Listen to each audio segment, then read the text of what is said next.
Je suis très heureux d'ouvrir ce grand entretien. J'invite Marie de Henzel et Emmanuel Hirsch à prendre place à la tribune. Marie de Henzel, vous êtes nombreux à la connaître. Elle est psychologue et écrivaine. Elle a publié l'an dernier L'adieu interdit chez Plomb et elle publie, il est depuis hier chez les meilleurs libraires, Vivre avec l'invisible chez Lafon. Pour des raisons de pandémie, on n'a pas pu, comme on le fait les autres années, avoir dans les espaces un libraire qui est présent, mais je suis sûr que vous avez tous un bon libraire, donc je répète les deux titres, L'adieu interdit chez Plomb et Vivre avec l'invisible.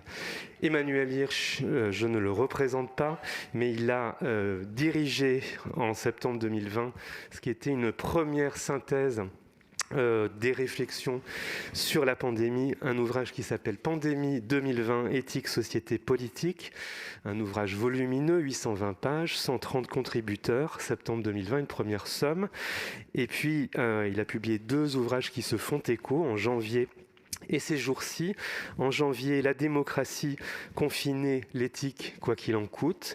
Et ces jours-ci, La démocratie endeuillée chez RS, Pandémie, le devoir d'inventaire. Je vous laisse la parole à tous les deux. Merci à toutes et à toutes d'être là.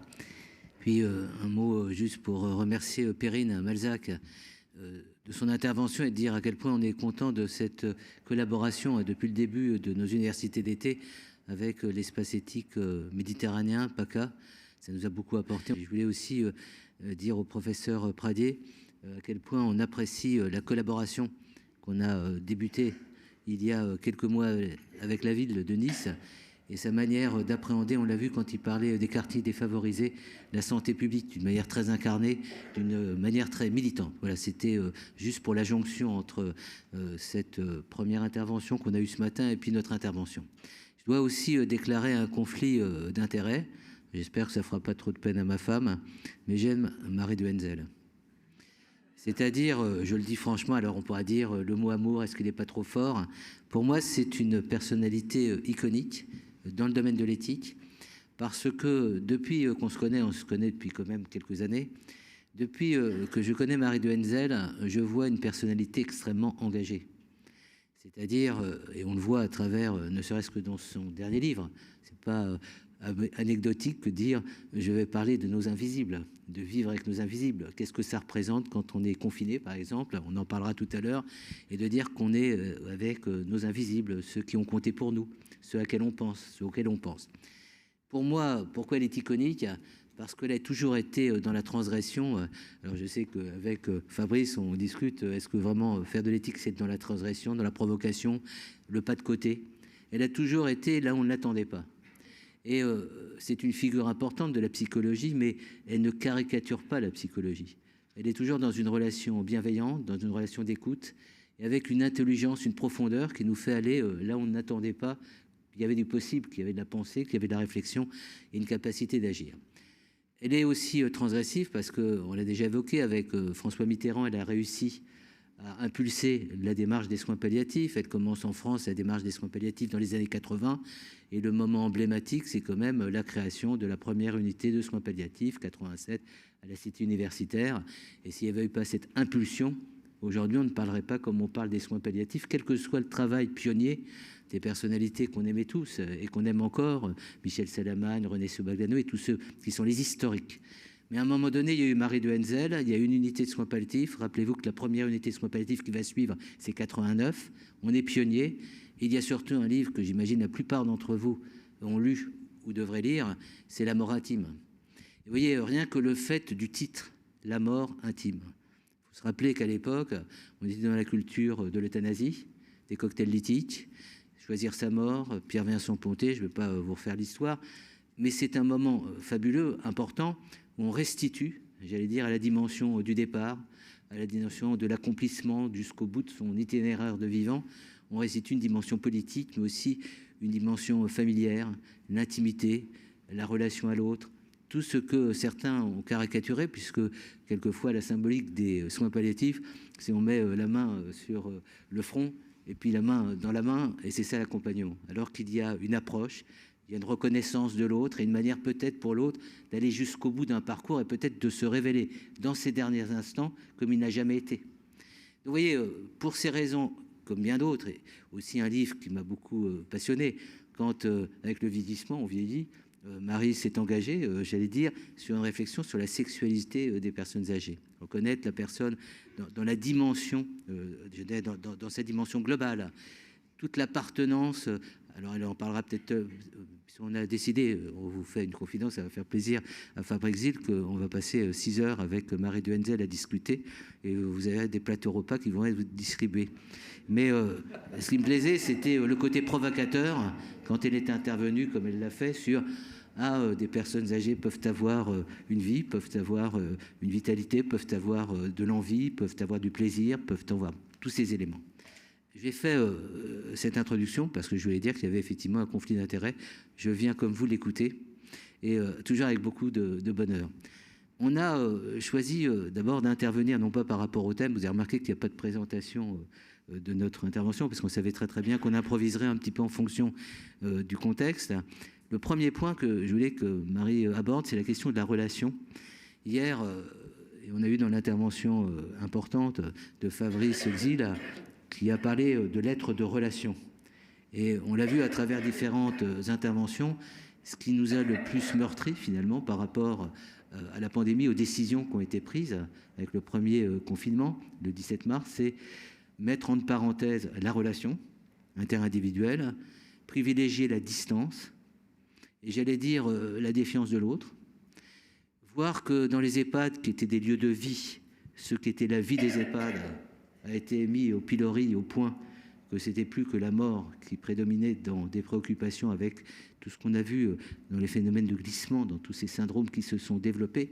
Donc la première problématique que j'aimerais qu'on évoque avec Marie de Henzel, c'est de reprendre ce qu'un philosophe, Fabrice Zil, a développé sur qu'est-ce que c'est être en relation et quels sont les enjeux de la relation dans une situation de crise, ou précisément la relation, ça peut être aussi la contamination. Donc merci Emmanuel pour cette présentation qui me touche beaucoup. Le mot intime, effectivement, est un mot qui, dans toute ma carrière de psychologue, a été essentiel. Je crois que c'est la rencontre avec l'intime qui est essentielle. Et donc la relation, évidemment, c'est ça aussi. C'est pas seulement parler de la pluie, du beau temps, de ce que, bon, de sa partie de pétanque, mais l'intime, partager l'intime, c'est essentiel. Et effectivement, on a beaucoup parlé, et je crois que c'est la relation, c'est vraiment, nous sommes des êtres de contact, de relation. Il y a quelque chose dont on n'a pas parlé, qui est le contact tactile. J'ai été interviewée, je crois que c'était Le Monde qui avait fait toute une série sur les sens mis à mal par la pandémie, et j'avais été interviewée sur le sens du toucher. Je crois que ça avait été intitulé « Le toucher nous a cruellement manqué pendant cette période ». Nous sommes des êtres de contact parce que nous le savons tous, le premier des sens qui se développe dans l'embryogenèse, c'est le sens du toucher, du contact. Quand nous sommes dans le giron de notre mère, nous sommes environnés du liquide amniotique, notre corps est en contact. Ensuite, toute notre vie, nous avons des contacts et nous savons que être en contact avec l'autre est quelque chose qui constitue notre sécurité de base.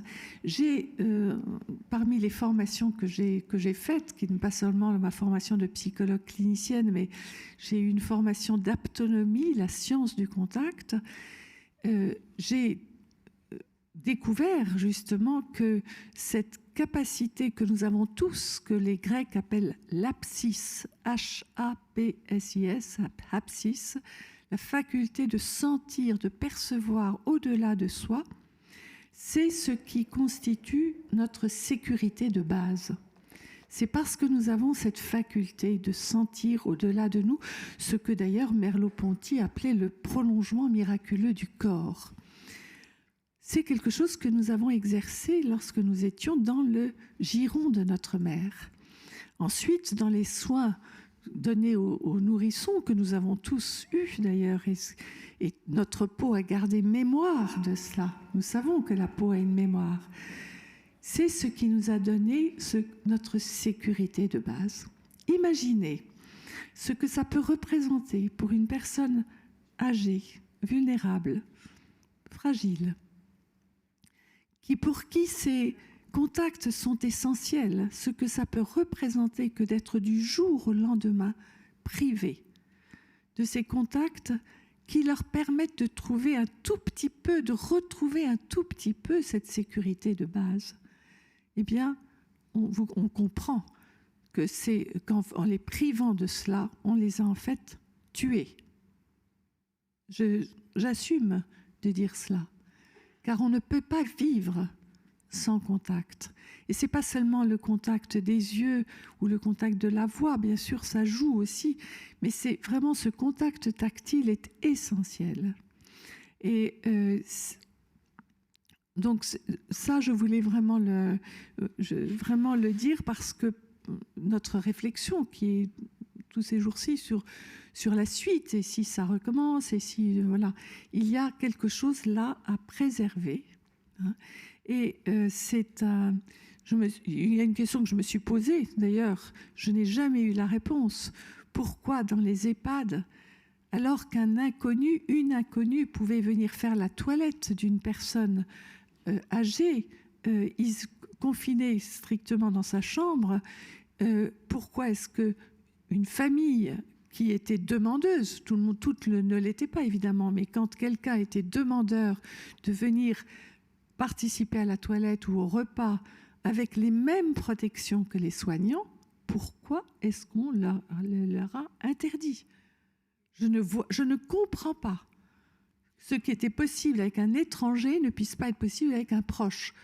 Voilà. On va revenir quand on évoquera l'adieu interdit, parce que c'est un point important au regard de la pandémie que je voulais vraiment qu'on aborde, d'autant plus qu'on a développé ensemble aussi une initiative avec des associations et avec des endeuillés. Donc ça serait important d'aborder cette question. Mais dans la notion de relation du psy avec la personne qui est en situation de vulnérabilité, de détresse, pas uniquement en fin de vie, le concept de fin de vie étant très discutable puisqu'on ne sait pas à quel moment véritablement débute d'une certaine manière la relation et à quel moment elle s'achève, c'est la question de la présence. Une question pour moi assez énigmatique par rapport à la situation d'une pandémie qui, pour chacun, suscite de l'effroi, de la peur pour soi et ses très proches. Comment être présent à l'autre ? Comment envisager l'altérité ? Comment, au-delà des prescriptions, préconisations gouvernementales, maintenir, j'allais dire comme essentiel, le souci de l'autre, hein, c'est aussi quelque chose sur quoi tu as travaillé. Si demain, puisqu'on est à l'époque des bilans, hein, je regrette uniquement que dans cette salle, nous n'ayons pas accueilli le président de la République ou certains premiers ministres qui auraient gagné, à mon avis, à comprendre que gérer une crise sanitaire, c'est aussi appréhender les questions humaines d'un point de vue psychologique, d'un point de vue anthropologique. Et il aurait été pour moi rassurant, par exemple, qu'une personnalité comme Marie de Henzel soit dans le conseil scientifique, pour prendre un exemple, ou qu'il y ait un conseil scientifique, sciences humaines et sociales, tous ces éléments qui ont été totalement bafoués, comme la démocratie sanitaire. Je reviens donc sur la question, comment être présent à l'autre quand soi-même on est dans l'insécurité, quand on est un professionnel qui est dans des injonctions contradictoires et qui doit arbitrer avec le moindre mal à privilégier par rapport aux impossibilités qu'il a à gérer, qui est souvent face à des demandes pour lesquelles, malheureusement, il est dans l'impuissance d'apporter la réponse juste qui conviendrait. Par exemple, je suis dans un EHPAD, j'ai un proche qui veut rendre visite, je ne peux pas, il y a des prescriptions. Bref, comment être présent à l'autre ?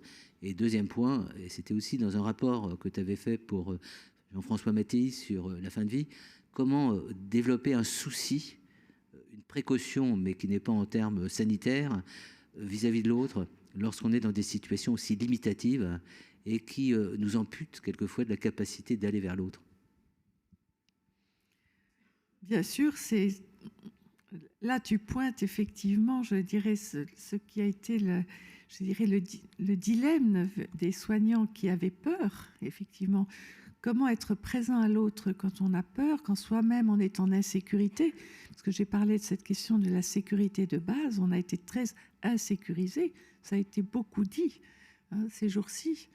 On a d'ailleurs dit à quel point c'était important, je dirais, la convivialité à l'intérieur des équipes aussi, le soutien que les soignants se sont donnés les uns aux autres.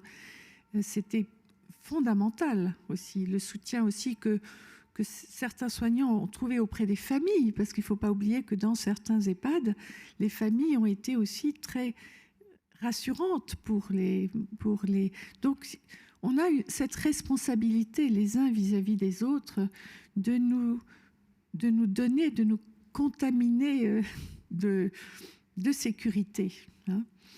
Il y a des gens plus en sécurité que d'autres, et je crois que là, quand on se sent bien dans sa sécurité de base, il faut, et c'est par la présence, vraiment essayer de la diffuser autour de soi. La présence, c'est essentiel. La présence, c'est quelque chose évidemment d'impalpable. Moi, j'ai travaillé avec les soignants sur le fait que la présence est quelque chose qui il faut avoir conscience que notre présence s'ouvre. Il y a un exercice que je faisais faire et que d'ailleurs, qui a un nom latin pour l'aptonomie, qui s'appelle le circumsensus, sentir autour. Nous pouvons tous sentir l'espace qui est autour de nous et accueillir l'autre dans notre espace, même sans le toucher. Ça, c'est quelque chose que j'ai travaillé avec les soignants. Et c'est vrai qu'il y a des présences qui sont contenantes, il y a des présences qui sont rassurantes, et que ça, c'est peut-être quelque chose que l'on peut travailler, et on en aura besoin dans les temps qui viennent, dont je mesure avec tout ce que j'entends et à quel point il risque d'être insécurisant. C'est vraiment quelque chose que nous devons les uns les autres. Et évidemment, nous le devons aux personnes qui vont mourir. Et je pense que c'est ce qui a manqué tellement dans ces derniers instants. Vous savez, il y avait ce livre de Norbert Elias que vous avez sans doute tous lu, La solitude du mourant, dans lequel il dit que la présence est essentielle et aussi le contact, ne serait-ce que deux mains qui se tiennent, disait-il. Et nous savons tous aussi que les soignants aussi me l'ont dit, souvent ils ont remarqué que la personne meurt juste après un corps à corps, une toilette, justement parce que ce contact a eu lieu et on peut lâcher son corps. Parce que pour lâcher son corps, il faut se sentir en sécurité. Ce sont des choses dont on ne parle pas tellement. Et je pense que dans les formations des soignants, des aides-soignantes, on devrait revenir là-dessus. Parce que c'est pour ça que je trouve important aussi de vous le dire, parce que vous êtes aussi des relais au niveau de la formation. Dès qu'on aborde l'adieu interdit, c'est un point important. Comment des décisions politiques prises sans qu'on en connaisse vraiment les rationnels, et sans qu'on sache à quel point elles ont été instruites d'un point de vue éthique, d'un point de vue anthropologique, d'un point de vue sciences humaines, aboutissent à des crises qui déstabilisent une société par rapport à ses valeurs, par rapport à ses repères. Et un moment qui a été particulièrement bouleversant et dont on va voir dans les années qui viennent les conséquences au niveau sociologique, au niveau des comportements. Ça a été les décisions autour du 1er avril, notamment pour les défunts, mais surtout les décisions dans un contexte pratique dégradé. On ne pouvait plus vraiment accompagner, et je rends hommage aux professionnels qui, malgré toutes les difficultés, malgré toutes les contraintes sanitaires, ont mis en place quand même des dispositifs, alors que je dirais transgressifs, pour accueillir quand même des familles, et d'une manière tout à fait justifiée. Toute ces cultures des soins palliatifs qui a été aussi abrasée par les contraintes. J'en arrive donc à la question importante de l'adieu impossible, de l'adieu interdit, puisque c'est pas impossible, c'est l'interdit. Comment du jour au lendemain des professionnels ont interdit ce à quoi ils étaient eux-mêmes le plus attachés en termes de responsabilité, en termes de valeurs. Comment les gens ont considéré que des professionnels qui étaient des soignants n'étaient plus des soignants, et souvent on le voit à travers nos réflexions, on nous a parlé de prison, on nous a parlé des expressions, je ne vais pas les détailler, vous regarderez sur notre site Éthique et Pandémie, puisqu'on reprend tout un ensemble de paroles et de propos. Je vais donc en arriver, parce que c'est quelque chose de fondamental, pourquoi tu as été inauguratif, c'est le travail de trépas, fondamental, avec l'œuvre de Michel de Musan, qui a été fondamental pour les soins palliatifs, pour dire qu'il y a une manière d'accompagner la vie jusqu'au bout, de témoigner d'un non-abandon, d'un non-renoncement. Hier aussi, Fabrice a parlé du non-abandon lévinassien. Notre devoir d'être présent à l'autre qui nous quitte pour l'accompagner en lui disant « nous pourrons témoigner de ces derniers instants ». Et là, on a eu à l'époque, le 17 mars, quand on devait célébrer en quelque sorte les défunts du Covid et pas que du Covid, on a entendu tous ces endeuillés qui ont l'impression que leur mort n'a pas eu le droit de citer et qu'on a été indigne dans ce qui est le plus structurellement fondamental, j'allais dire, et Fabrice l'a aussi expliqué d'un point de vue anthropologique, c'est-à-dire être présent à l'autre au moment où il nous quitte et prendre l'engagement quasiment qu'on sera là demain aussi pour penser à lui. Donc comment tu évoques ces questions? Alors oui, un petit mot effectivement sur le travail du trépas. J'en ai un peu parlé hier dans l'atelier dans lequel j'étais. C'est qu'effectivement, je veux dire, le travail du trépas, Michel de Musan dit, c'est la dernière tâche qu'accomplit celui qui sent qu'il va mourir. Il le pressent. Et il dit, c'est comme une tentative de se mettre complètement au monde avant de disparaître. Qu'est-ce que ça veut dire? Ça veut dire que justement, pour pouvoir mourir, c'est comme s'il fallait que quelque chose de l'intime, on revient à ça, puisse s'exprimer, puisse être déposé chez ceux qui sont là, que l'on aime, qui vous accompagnent. Ça peut être un regard, ça peut être une parole, ça peut être même un geste, ça peut être même une petite larme qui coule le long de la joue, qui dit quelque chose justement de l'intime. C'est des toutes petites choses dans le travail du trépas. Mais pour que ce soit possible, il faut un autre qui soit là. Si l'autre n'est pas là, ce n'est pas possible. Et je pense à toutes ces personnes qui ont su qu'elles allaient mourir. Moi, je me souviens ça m'avait bouleversé, ce témoignage d'une infirmière disant qu'elle avait, avant que de sédater, c'était son patient, il lui avait dit « c'est ça ma mort, sans mes enfants, sans ma femme, en sachant qu'ils ne viendront même pas à mes obsèques ». C'était au tout début du confinement. C'était poignant. Donc le travail du trépas pour celui qui pressent sa mort, c'est essentiel. Et pour ça, il faut une personne, il faut une présence proche, évidemment. Et donc c'est pour celui qui accompagne, c'est essentiel aussi. Nous savons tous que dans le travail, dans le deuil ensuite, si on a pu tenir la main, si on a pu dire au revoir, si on a pu justement accomplir ces rites qui, je dirais, on l'a bien dit, Fabrice l'a bien dit, le premier jour, il y a une rupture anthropologique dans la mesure où tous ces rites ont été impossibles. Eh bien, pour celui qui a pu dire au revoir, on sait que le deuil est très différent. Alors maintenant, bien sûr, vous avez des 100 000 familles qui sont en deuil difficile, qui sont dans des culpabilités énormes, parce qu'il ne faut pas oublier qu'il y a des personnes qui ont forcé la porte des établissements pour pouvoir, et des soignants aussi qui ont su, comme on l'a dit hier très justement, qui ont su déroger ou qui ont su transgresser pour laisser quelqu'un venir, et c'est tout à leur honneur d'ailleurs. Eh bien, ceux qui n'ont pas pu...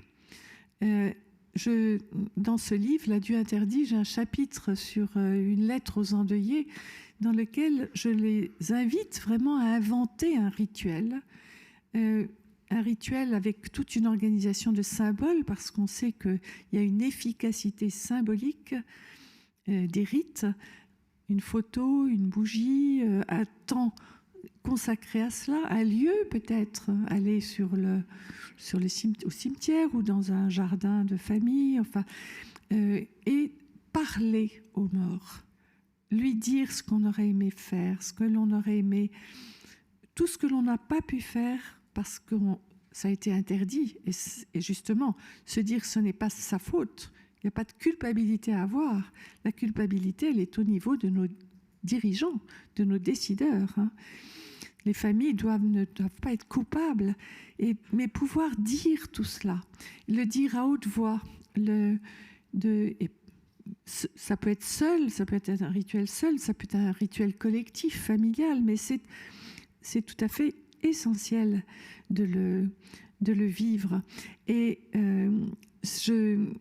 là, je voudrais dire un mot justement nous en avons parlé ce matin. Nous sommes pleins enfin, toutes ces familles sont finalement hantées par les morts. Delphine Orviller dit que nous sommes pleins de revenants, de fantômes. Qu'est-ce que c'est un revenant et un fantôme? C'est un mort qui revient dans les rêves, qui revient dans la pensée. On représente ça par un drap qui est flottant avec des yeux, vous savez, la représentation des fantômes. Mais dans la tradition juive, on dit qu'il faut coudre le linceul pour que celui qui est mort puisse partir en paix. Je me souviens que quand j'avais publié La mort intime, Pierre Fédida, qui je pense qui était de tradition juive, Pierre Fédida m'avait dit: Marie, au fond, l'accompagnement dont tu parles dans ton livre, eh bien, c'est exactement, c'est comme tisser un linceul autour du mourant pour qu'il puisse justement partir et coudre, parce qu'on coud avec des mots. Et là, c'est très juste. Ce qu'on n'a pas pu coudre avec des mots au moment de la mort, il faut le faire après. Il faut absolument fermer le linceul pour que celui qui est parti puisse partir et faire partie alors des invisibles paisibles et non pas de ceux qui viennent hanter les nuits et les rêves. C'est pour ça qu'on avait besoin de 6 heures et qu'on nous a octroyé ce temps supplémentaire, et j'espère que vous apprécierez cette transgression au règlement. Mais comme on a encore 2 autres thèmes abordés, j'aimerais qu'on avance. Tu as évoqué la question de la culpabilité. Et on s'est rendu compte dans les rencontres avec des professionnels, puisque avec l'équipe de l'espace éthique, quels que soient les domaines qui étaient impactés par la pandémie, il y avait ceux qu'on avait un peu anticipés, puis ceux qu'on a rencontrés au fur et à mesure, comme tous les espaces éthiques se sont mobilisés auprès des professionnels et auprès des associations. Donc on s'est rendu compte que le mot culpabilité était très très présent. Des professionnels qui disaient: on n'a pas pu aller jusqu'au bout du soin. Notre vocation a été totalement, remise en cause, bouleversée par ce qu'on nous a incité à faire sans qu'on ait véritablement le choix de faire autrement, notamment dans la situation d'urgence. Il n'y a pas eu d'après. C'est-à-dire, il n'y a pas eu vraiment de retour d'expérience pour voir s'il y a des rebonds, est-ce qu'on s'organise différemment. Donc il y a eu de l'usure. Et il y a eu de l'usure éthique, d'une certaine manière. Quand on a parlé de fatigue éthique, ça a été évoqué, il y a une usure en ce que l'on est comme personne. Et au-delà du professionnalisme, il y a la personne elle-même, avec ses valeurs, avec sa relation au monde, avec ce qu'elle a vécu aussi dans son environnement. Puis on a rencontré aussi, à travers l'initiative Éthique Pandémie, toutes ces personnes endeuillées, comme des Stéphanie Bataille. Et on a été impressionnés, vous regarderez sur ce site, le nombre de témoignages avec des comédiens qui ont repris des lettres qui ont été écrites, parce qu'effectivement, c'était dans le travail du deuil que pouvoir témoigner de ce qu'on n'avait pas eu le sentiment de pouvoir achever ou faire auprès de l'être cher. Donc il y a de la culpabilité, et elle est multiple, cette culpabilité. C'est la culpabilité aussi de jeunes qui pensent qu'ils ont transmis le virus aux parents, aux grands-parents qui est mort. La culpabilité des familles qui ne pouvaient pas se déplacer, soit parce qu'elles étaient à distance de l'EHPAD, soit parce qu'elles avaient peur elles-mêmes, elles voulaient se protéger. Le fait aussi de conserver de la personne qui est morte, le fait qu'elle a été contaminée. C'est-à-dire qu'elle a été jetée, c'est des expressions, dans un body bag nu, sans dignité, sans déférence à l'égard de ce qu'elle avait été. Donc des histoires de vie qui ont été brisées, avec toutes les répercussions sur les autres histoires de vie qui étaient en interrelation avec elle. Et donc, comment on aborde ce problème de culpabilité auquel se rajoute le fait que le président de la République a dit que de toute façon, il n'a aucune forme d'autocritique à faire, qu'on a renoncé, je l'ai évoqué hier, à la moindre cérémonie. Quand on pense que le président des États-Unis, quand il a pris ses fonctions, La première démarche a été de rendre hommage aux victimes, et le terme est important, de la Covid-19. Nous, ça a été un tweet, et aujourd'hui encore, personne ne prévoit de cérémonial à la fois pour les victimes de la Covid, mais celles et ceux aussi qui sont morts en cette période et qui n'avaient pas la Covid et qui ont été aussi insultés dans leur histoire et dans leur mémoire, puisqu'ils n'ont pas eu des obsèques à la hauteur de ce qu'on pouvait attendre. Donc comment on fait avec cette culpabilité que j'imagine certaines ici aujourd'hui éprouvent? Je crois qu'il y a une non-reconnaissance de la souffrance des familles, de la souffrance des soignants, qui est un scandale, cette non-reconnaissance. Et je ne sais pas, je n'ai pas la réponse. Je n'ai pas la réponse et je pense qu'il faut collectivement réfléchir à ce que l'on peut faire.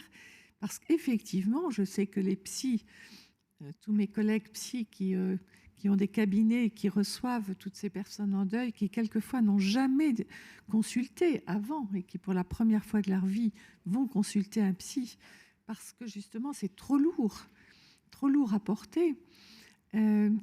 Là aussi, il aurait dû y avoir un rituel collectif, un rituel national. Bien sûr, je fais partie des personnes qui l'ont réclamé aussi. Mais que faire maintenant? Je dois dire que moi, personnellement, je n'ai pas la réponse toute seule. Je pense que même au niveau de chaque établissement, il faut réfléchir à ce que l'on peut faire aussi. Nous avions, dans l'unité de soins palliatifs dans laquelle j'ai travaillé pendant 10 ans, nous avions mis en place un rituel laïque de deuil, en fait, toutes les semaines. Ce qui peut paraître énorme. Toutes les semaines, pendant 1 heure, on se réunissait pour parler de ceux qui étaient morts dans la semaine. Comme on avait quand même, je dirais, à peu près 20 décès par mois, ça faisait à peu près 5 par semaine, on en parlait. Et chacun pouvait dire quelque chose à propos de cette personne. Il y a peut-être quelque chose comme ça qu'il faudrait faire, en fait. Se réunir, prendre le temps, et je sais que c'est difficile cette question du temps, surtout avec aussi je dirais le manque de personnel. Enfin, il y a beaucoup de contraintes, mais peut-être que c'est vraiment essentiel de le faire partout où on peut pour avancer maintenant. On pourrait évidemment développer. On a effectivement un peu quelques heures devant nous, on reprendra les thèmes, mais il y a un autre point qui me semble important. Lundi, tu m'as envoyé le projet d'article qui est paru dans Le Monde il y a 2 jours, qui est un article extrêmement fort, hein, vous regardez dans Le Monde en ligne, et tu abordes une question qui me semble vraiment fondamentale, et savoir aussi avec la notion de la culpabilité. Dès la sortie du premier confinement, donc vous vous rappelez, sortie du premier confinement, on est en mai, on a des beaux esprits français qui disent, et ça a été repris d'une manière itérative, comme si on avait besoin de purger la société de quelque chose qui s'était passé, qui n'aurait pas dû se passer, qui disent on a sacrifié notre jeunesse, on a sacrifié notre économie, on l'a sacrifié d'une manière relative, puisque vous avez vu les 300 milliards que ça a quand même coûté, et tout ça pour sauver des gens qui de toute façon devaient mourir. Et c'est un propos important, parce que dans ton article, tu dis qu'on est aujourd'hui avec une résurgence de l'agisme, alors qu'on aurait pu considérer qu'une des grandes valeurs qui a été honorée malgré tout, c'est, même si ça ne s'est pas dans les faits toujours avéré conforme à ce qui s'est passé, on a quand même privilégié les personnes dans les EHPAD, hein, on leur a mis à disposition les premières doses vaccinales. Bon, il y a eu tout un ensemble. J'aimerais qu'on revienne sur les conséquences de cette crise par rapport aux personnes âgées, et par rapport à un débat que tu suis avec beaucoup d'attention, c'est le débat sur l'euthanasie. Parce qu'on nous a annoncé il y a quelques jours qu'il n'y aurait pas de loi qui serait dédiée précisément à ces personnes dans le grand âge, en perte d'autonomie. Tu m'as dit, et c'est pas très anecdotique, que beaucoup de personnes dans le confinement, même qui n'étaient pas dans les EHPAD, ont perdu leur autonomie d'une manière irréversible parce qu'elles sont restées dans l'enfermement, sans activité, Et donc, ça va être, d'un point de vue impact, on a des spécialistes de la santé publique, quelque chose d'important, quasiment épidémique en termes de quantité de personnes concernées. Puis, tu dis finalement, le dernier acte gouvernemental d'avoir renoncé à cette loi qui avait été promise par 3 présidents de la République est significatif de quelque chose d'inquiétant. Voilà.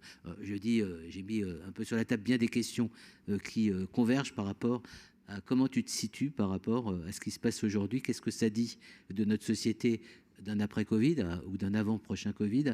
Comment tu te situes par rapport à ça? Quel type de valeurs on doit promouvoir? Quel type de dispositif? Quel type d'attention? Quel type de précaution? Quel type de mobilisation? Alors oui, cette tribune, elle est assez violente.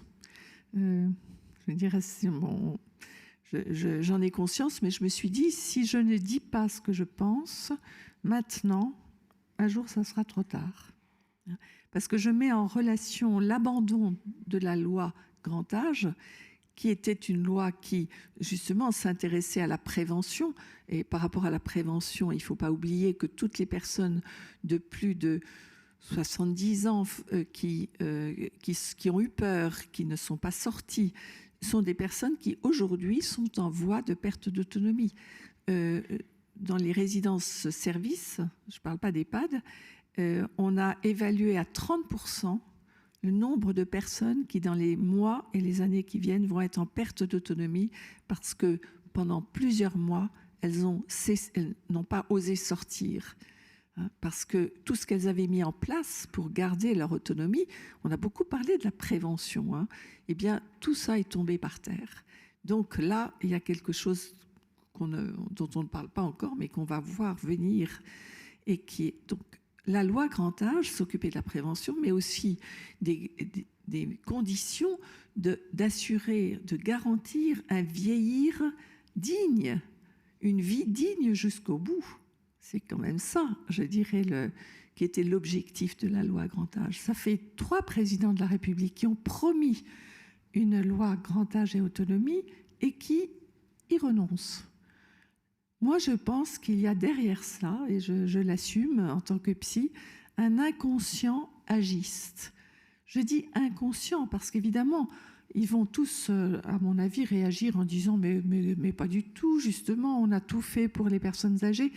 Mais je pense qu'il y a un inconscient agiste dans notre société, et en particulier aussi chez nos décideurs qui sont jeunes aussi. Je crois que là, il faut se réveiller. C'est en abandonnant cette loi et en votant, comme on va le faire sans doute à la fin de l'année, une loi sur le suicide assisté, eh bien, moi j'imagine très bien que dans 10 ans, ce ne sera pas tout de suite, quand des personnes, les boomers, qui ne veulent pas de l'EHPAD tel qu'il existe aujourd'hui, mais qui veulent un EHPAD rénové, dans lequel justement on tienne compte d'eux comme des personnalités à part entière, des citoyens. L'association Hold Up, d'ailleurs, travaille à cela. Eh bien, quand ils arriveront dans les zones de fragilité et qu'ils se rendront compte, au fond, que rien n'a été fait pour garantir cette dignité de la vie jusqu'au bout, eh bien, elles décideront d'anticiper leur mort. Et en plus, si elles ont le sentiment de peser sur la société et sur leurs proches, elles vivront le fait d'anticiper leur mort comme un acte citoyen. Et là, nous aurons, j'ai terminé mon article, nous aurons peut-être une épidémie de suicide assisté. Donc, je pense qu'il faut être conscient de cela dans le débat qui va avoir lieu. Parce que je pense qu'on aura je pense qu'il faut, c'est pas après coup qu'on va réfléchir à ça, c'est maintenant. Voilà. Et dire, quand elle m'avait envoyé, Marie, son article, elle me dit: Emmanuel, est-ce que tu penses que je suis trop transgressif? Je lui ai pas dit pas assez, parce qu'elle en aurait rajouté. J'ai dit mais non. Mais elle ne devait pas m'envoyer à moi l'article, elle aurait dû l'envoyer à Fabrice, qui aurait dit t'es transgressif peut-être. Juste, j'ai encore 2 questions. Une question de fond, ça sera la dernière, peut-être la seule question que j'aurais dû poser au départ dans le cadre de l'université d'été, mais J'aimerais poser une question qui, pour moi, est importante et aussi qui doit être importante pour certains des professionnels ou des associations qui sont ici. C'est la mort d'une personne atteinte d'une maladie d'Alzheimer. Comment on l'accompagne? Si à un moment donné, elle n'est plus dans une capacité relationnelle, en tous les cas objectivement, même si se passe quelque chose, il y a toujours une présence, mais il n'y a peut-être plus la possibilité de verbaliser, de rationaliser. Et aussi la mort anticipée, parce qu'on avait été tous frappés quand Hugo Claus avait demandé, donc c'était un grand artiste, poète, écrivain, qui avait demandé, lorsqu'on lui a annoncé la maladie d'Alzheimer, donc il était à un stade débutant, on lui a annoncé qu'il allait développer la maladie, il a dit « Je ne veux pas me projeter avec cette menace qui va, d'une certaine manière, m'amputer de ce qui m'est le plus précieux, c'est-à-dire mon identité, ma pensée, le fait que je suis ce que je suis », et qui a demandé à bénéficier de l'euthanasie, ce qu'on lui a, j'allais dire, alors que ce n'était pas vraiment dans les règles par rapport aux critères de minutie qui étaient en vigueur, on lui a quand même octroyé l'euthanasie, si on peut appeler ça octroyer. Donc voilà, comment on appréhende, avec ton expérience, une personne atteinte d'une maladie neuroévolutive qui, à un moment donné, au niveau de sa capacité de pensée, de réflexion, n'est plus dans le dialogue qui est important en fin de vie, notamment en soins palliatifs. Comment on aborde cette question et comment on anticipe aussi ces questions, puisqu'on parle beaucoup de directives anticipées. Alors moi, je fais partie des psys qui pensent que même dans une maladie neurodégénérative, quelque chose au fond de l'être demeure intact. Je l'ai toujours pensé. C'est pour ça que j'ai toujours invité dans les formations à parler vrai aux personnes, même si apparemment elles ne reconnaissent plus, il n'y a plus de communication. Parler vrai parce que quelque chose, je pense au fond de l'être, reçoit cela. Je me souviens d'un homme qui était... j'ai raconté ça dans un de mes livres, je ne me souviens plus lequel, qui allait visiter son père, qui était atteint de la maladie d'Alzheimer dans la dernière phase, qui ne le reconnaissait plus, qui ne parlait plus depuis 2 ans. Nous avons déjeuné ensemble et je lui dis « Mais pourquoi tu ne poses pas la question à ton père, mais qu'est-ce que tu fais encore là? Pourquoi tu es là entre la vie et la mort? Pourquoi tu ne pars pas ?» Il m'a dit « Mais c'est vrai, tu as raison, je vais lui demander. » Évidemment, il ne s'agissait pas, il s'agissait de lui demander dans la relation affective, hein, bien sûr. Il m'a téléphoné dans l'après-midi en me disant « Écoute, je suis bouleversée parce que je me suis assise en face de mon père, je l'ai regardé dans les yeux et je lui ai dit « Mais papa, pourquoi tu es encore là? Tu vois, tu ne me reconnais plus, tu ne sais même plus qui je suis, tu ne parles plus. Qu'est-ce que tu fais encore là ?» À ce moment-là, me dit-il, il y a eu une lueur dans le regard de son père. Et tout d'un coup, pour la première fois depuis 2 ans, il a murmuré « C'est pas facile de franchir le pas ». Il était complètement bouleversé. Et cet homme est mort 15 jours plus tard, sans qu'on ne fasse rien, sans injection, sans rien. Je pense que cet exemple, ça en dit beaucoup. Je crois qu'il faut parler, là aussi, parler vrai. Souvent, on surprotège les personnes, mais il faut leur dire ce qu'on a au fond du cœur. Et moi, j'ai demandé, quand mes enfants, je leur ai parlé un jour, je leur ai dit, mais après tout, même si je fais tout pour ne pas être un jour atteinte de cette maladie, ça peut m'arriver, ça peut me tomber dessus. Si un jour je ne vous reconnais plus, je ne parle plus et je ne suis plus, je vous en prie, dites-moi ce que vous vivez par rapport à ce que je vous fais vivre. Parlez-moi, car je pense que au fond de moi, peut-être qu'à ce moment-là, alors bien sûr vous me direz ça, ce n'est pas prouvé, mais c'est un sentiment que j'ai, que peut-être aussi on décide de mourir. Hein, parce que c'est très mystérieux quand même, la mort. Hein. Vous savez qu'il y a aussi ce que je raconte dans l'adieu dans mon livre sur Vivre avec l'invisible, je raconte cette histoire à Berck, à l'hôpital maritime de Berck, où j'avais été. C'est d'ailleurs toi qui m'avais conseillé d'y aller. Et j'avais parlé avec des aides-soignantes qui s'occupaient justement de personnes qui étaient en état post-relationnel, qui n'avaient quasiment plus de relations, mais qui étaient... Je disais, mais quel sens ça a? Elle me dit, cette soignante, elle me dit, toutes ces personnes ont quelqu'un pour qui ils comptent. C'est intéressant quand même. Et elle me donne l'exemple d'une femme de 30 ans qui était en étape aussi relationnelle. Sa mère venait la voir toutes les semaines, donc elle comptait pour sa mère. Et puis la mère est morte dans un accident de voiture. Donc les soignants se sont réunis, se sont dit qu'est-ce qu'on fait, il faut lui dire. Donc ils sont allés au chevet de cette personne et ils lui ont dit que sa mère était morte. Eh bien, vous n'allez peut-être pas le croire, mais c'est ce qu'elle m'a raconté. La jeune femme est morte dans la nuit, sans injection, sans rien. Simplement une parole qui lui disait que la personne pour laquelle elle comptait n'était plus là. Donc vous voyez qu'au niveau quand même du inconscient, il se passe bien des choses. Donc, voilà.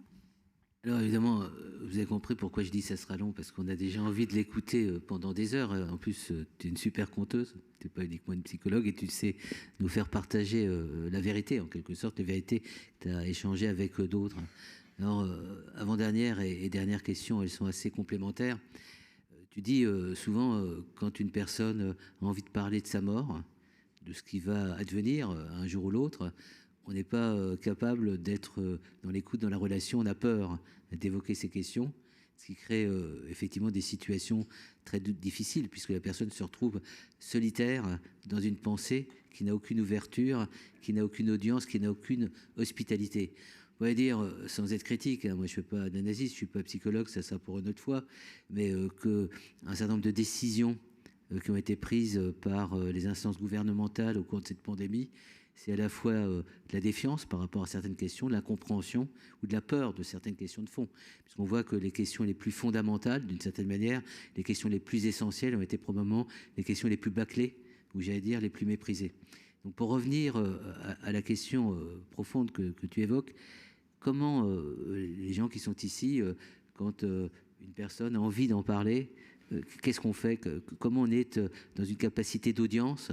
C'était le terme, tu évoquais Berck, le médecin-chef de Berck, Christian de Maricourt, me disait moi je donne audience à la personne même si elle n'a rien à me dire. Je m'assois à côté d'elle et je passe du temps.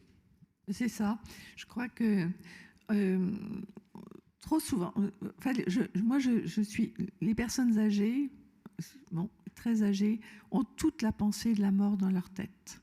C'est une pensée naturelle, normale. Ils savent qu'ils vont vers la mort.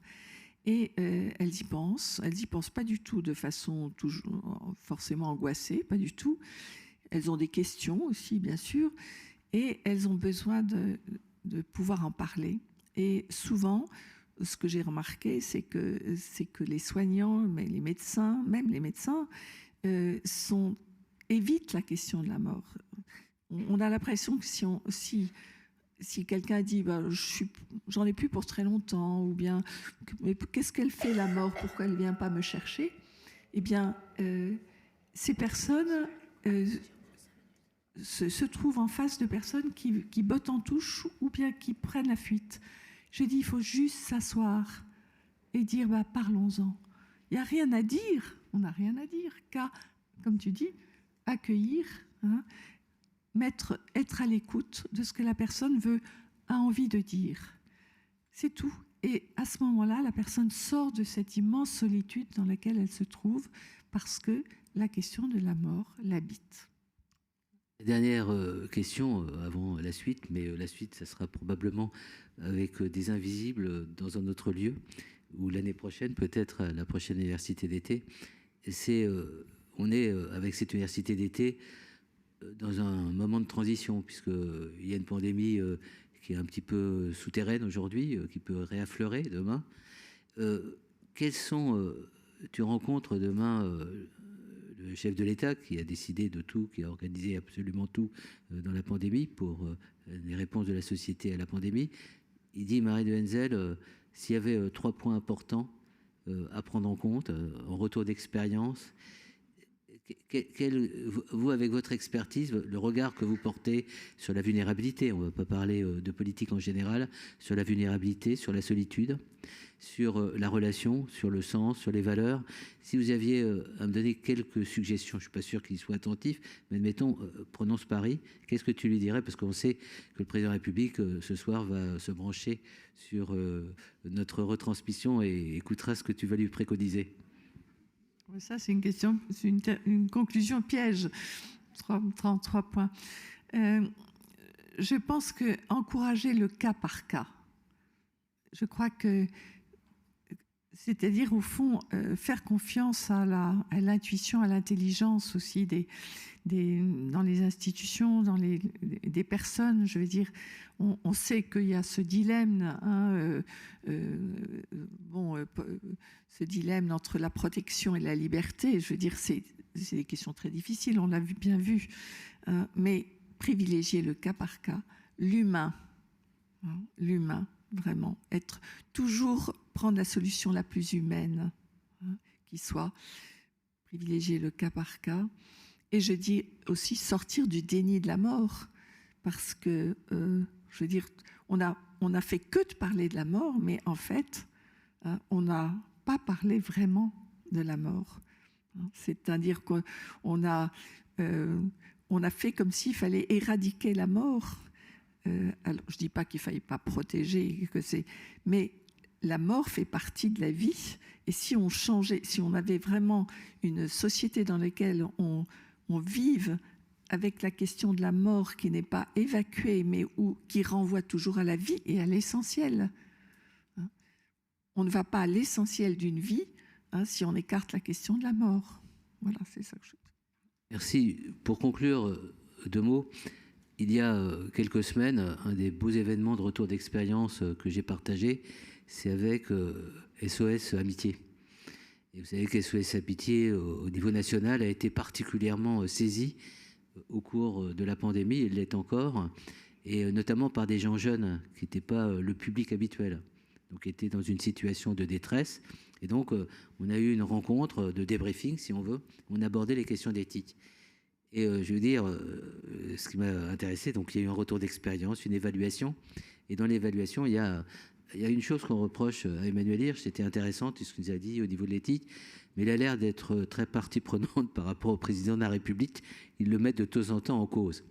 Et j'aurais répondu, parce que c'est la vérité, et vous verrez même dans le prochain livre, j'ai beaucoup de respect pour ce que Emmanuel Macron a fait, et j'ai pas la conviction qu'on pouvait faire vraiment mieux dans un contexte, en tous les cas dans la première phase. Ma seule critique, si vous voulez, et ça vous concerne les unes et les autres, c'est qu'on n'a pas assez pris en compte l'expérience du terrain. C'est-à-dire qu'il fallait très très rapidement mettre en place, notamment à travers les dispositifs de la démocratie sanitaire, c'est-à-dire le milieu associatif, qui a une expertise, une expérience, à travers les ARS, bref, tous les dispositifs, j'allais dire un retour d'expérience, et on en avait les moyens, parce que les technologies sont là, qui aurait permis de prendre en compte ce que les professionnels avec une expertise que l'État, d'une manière générale, n'a pas, auraient souhaité qu'on prenne en compte dans les arbitrages. Et j'ai la conviction, et c'est pour ça qu'on est dans une démarche de retour d'expérience, on n'est pas dans la culpabilisation de qui que ce soit. On est dans une démocratie qui peut être fière aussi de ce qu'elle a fait, fière de ses professionnels, fière de ses associatifs, de cette société qui s'est quand même mobilisée, parce que si elles n'étaient pas mobilisées, même y compris pour la vaccination, on ne serait pas dans la situation aujourd'hui qu'on a le bénéfice de pouvoir partager les uns les autres. Et donc je voulais terminer sans rhétorique, pour dire je suis très fier d'être dans cette République avec ce gouvernement, avec le chef de l'État qui agit comme il agit. Uniquement, et pour nous, et ce qui est important, c'est que des personnalités comme toi, mais aussi toutes les personnes qui sont sur le terrain, aient à cœur de faire remonter de l'expérience, de l'expertise, parce que derrière ce qui s'est joué ces derniers mois, sont quand même des valeurs à l'épreuve d'une situation extrême. Et c'est là où on avait à hiérarchiser des choix, ce que les professionnels ont fait au quotidien. Et comment, pour privilégier l'essentiel, on va faire ceci plutôt que cela, alors qu'on aurait idéalement rêvé faire ceci et cela. Et je trouve qu'au niveau de l'arbitrage, au niveau de la réflexion éthique, c'est quelque chose d'important. Bien sûr, vous pouvez applaudir Marie de Henzel parce qu'elle vous...